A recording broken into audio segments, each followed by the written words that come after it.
breaking news, please push that like button, subscribe, and the notification bell if you want notifications.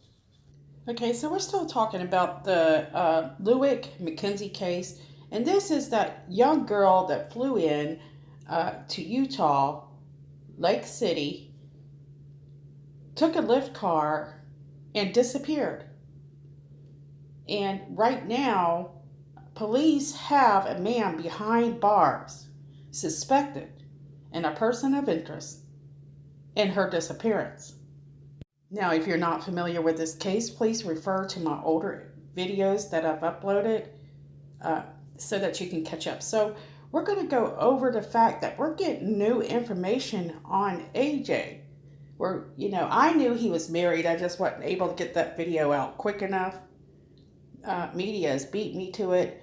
But anyway, so AJ's wife is speaking out. He's not even divorced.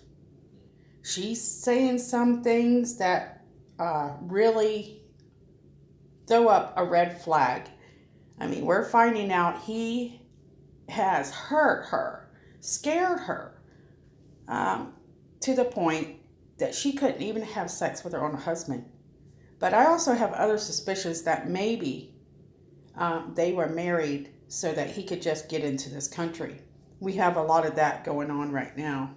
But that's not a subject of today, maybe a subject of another day. But she's telling us that, he took a butcher knife, threatened her with it, and she tried to escape out the window, which we'll go over in a second.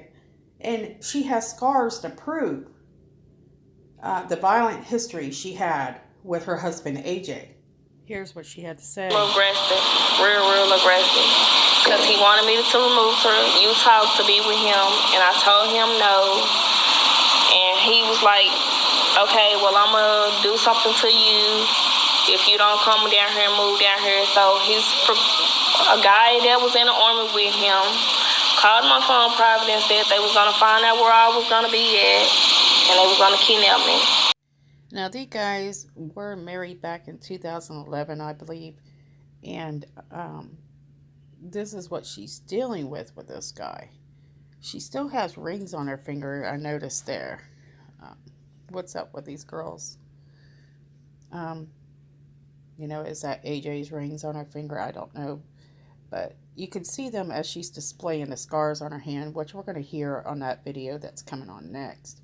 But she's describing to us that he's the type of guy that is able to persuade other people to threaten people he cares about in order to get his way. And what is it with these women not calling authorities on these men? Because military will not put up with this sort of thing. At least they used to not put up with this kind of thing. But we're hearing more and more Andre McDonald, AJ, a lot of men threatening women, but in the military.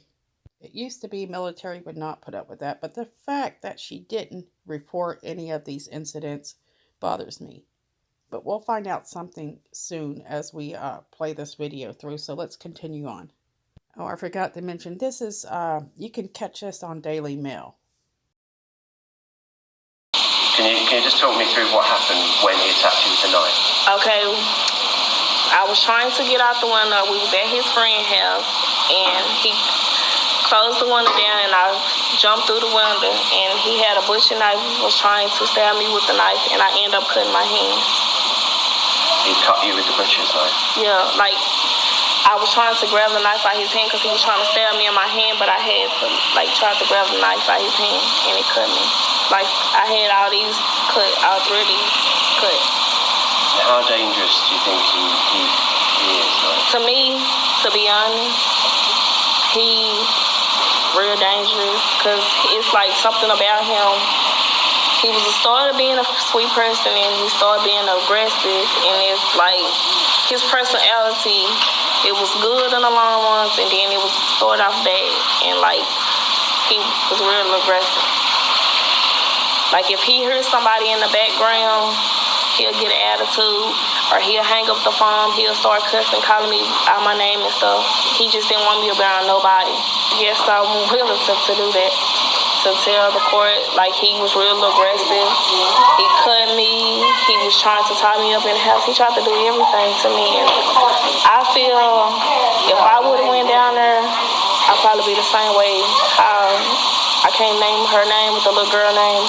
I feel it could have been me. It could have been my kids. It could have been anybody that knows me.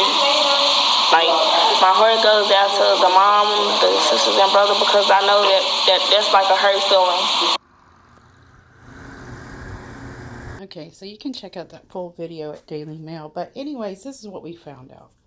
So she and AJ were introduced in 2011 by a family friend, and they were married in June of 2011. She said, "My grandmother said to me, 'I've got someone for you,'" Tanisha recalled. And this is scary to see what she says next. She asked her grandmother, she says, "I asked her, is he crazy? Is he a killer?" But she said he was a good person. "For our first date, we went to her house. He was cool. He was a loving person. He wasn't crazy." She continues to say that, "My kids like him. He used to buy them clothes and do stuff with them. He paid for my apartment, my child care, everything. The wedding was downtown Dallas. Nobody came, but we didn't invite nobody." I think she meant anybody. She then says, "Me and my mom were into it at the time. He didn't invite any of his family either. His mama don't speak English," end quote. She goes on to tell Daily News that that time that she started finding out that he was pretty bad, she says, quote, "He chased me into the street with a knife and cut me in the hand. I didn't go to the police, but I moved out of my apartment so he couldn't find me. I kept telling him, 'I don't want to be with you. I want a divorce.' He wouldn't sign the papers. His friend from the army kept calling me saying that they were going to kidnap me." Remember, guys, one of the first videos I mentioned on this case, I feel like there might have been more than one person involved with this. At the time, though, I thought it was a possibility it was the Lyft driver, but I think they said he didn't have any connection to this guy. But it just seems to me that he had more than one person involved with him. But I guess police will find out soon. Now you can almost see a sense of relief in her face, saying, "Finally, somebody is catching on to this guy. Finally, something to be done about it," because she looks like she was too afraid to do so because she's really concerned about that girl. So things are truly starting to add up at this point. If you look at the Twitter, what the wife is saying, because it's not an ex-wife, they're not divorced yet. He refused to sign the papers. And maybe, it seems like he married her for reasons and was helping her in exchange for those reasons. I'm very proud of her coming forward like that, and she's also offered to be a witness to help that girl. Excellent.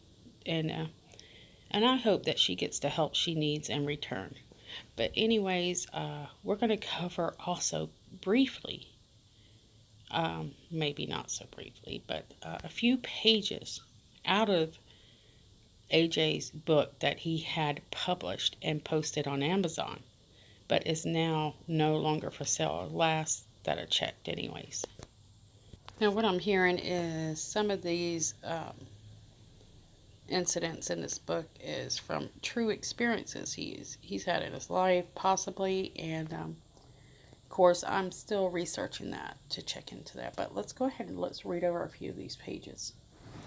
Now remember what the neighbors said about their noses and the smells. So here we go. He was in shock. Mr. Abeo's skin had gone a terrible color. He saw his hair burning off as he screamed for help. He would never forget his voice or his bubbly skin or the smell. That horrible smell that of burnt hair and burnt rubber and barbecue. And so this is what the neighbors described. June 17th and June 18th. It definitely assaulted your nose, Joseph Peterson, who lived 1 block west of the home, told Salt Lake Tribune, describing how he got home one night from work, only to smell a strong stench in the air. Okay, so if you compare that to his book here, it says, where did it go? I lost my spot, sorry. He didn't know it at the time, but just wished he could get that smell out of his nostrils. In extreme shock, bed made sense, and he stared up at the ceiling, willing reality to fade into dream and become a nightmare to wake from. It's quite scary, and it really kind of brings you to perspective that he was wanting to live. The writing was not doing it for him. He wanted to live, this again. Perhaps live it again, or at least experience it. So, all this evidence is piling on him quickly, and I think it's because he was too impatient. But the coincidence between the neighbor's experience and his, whether it was real or fiction, the experiences are so much alike. He describes it over and over. This is all he seems to understand is, disgusting smell and the grossness of it. And it only adds to the theory that this is something that he thinks about day and night. But even scary, here's a personality trait that I want to share. He leaned against the wall and exhaled slowly through his nose. He was still, but electric with anger, yet when he spoke, it was unusually soft and calm. If you refer back to his wife's testimony to Daily Mail, you remember her saying it was very confusing for her, that he seemed so nice, yet he seemed so angry. And this is also a character that we find in that book. So I looked through the next passage. And then so here you can see, the boy is seeing something traumatic. The mom is crying and shouting and telling the boy, go to your room. Oh my God, you're not going to school today. Just go to your room and rest. It's okay. Everything is going to be okay. But underneath, he describes she was crying and shouting, and nothing was okay at all.